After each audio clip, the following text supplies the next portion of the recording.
বাড়িতে ঢুকতেই তেজের গাড়ি বাহিরে দেখেছিল, আর এখন আবার তিনি দেখতে পেলেন সদর দরজা খোলা আর ঘরের সমস্ত আলো অফ।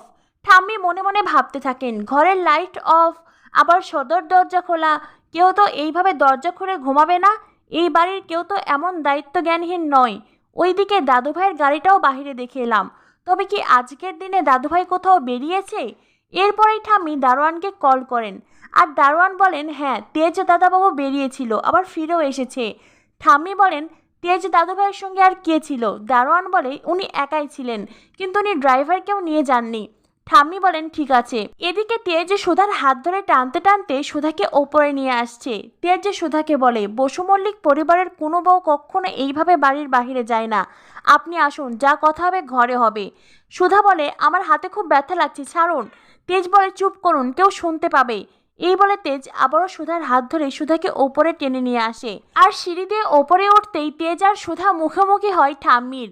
সুধা ঠাম্মিকে দেখেই খুব তাড়াহুড়ো করে মাথায় ঘোমটা দিয়ে নেয়।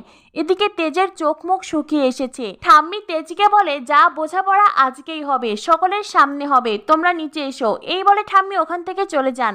আর এদিকে তেজের চোখ মুখ তো শুকনো হয়ে গেছে, ঠাম্মি না জানে এবার কি বলবে। অন্যদিকে এতগুলো টাকা দেখে ইমন খুশিতে আনন্দে আত্মহারা হয়ে গেছে। তখনই ইমনের মা এসে ইমনকে বলে তেজি কোথায়?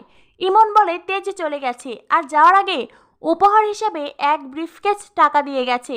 ইমনের মা বলেন ও লিটল বেবি, তোমার চাইতে টাকার লোভ আমার অনেক বেশি, কিন্তু আজকের রাতের কাছে এই টাকাগুলো কিছুই না। আজকের রাতে তেজকে তোমার কাছে রাখা উচিত ছিল। ইমন বলে এত সময় তো তেজ এখানেই ছিল মা।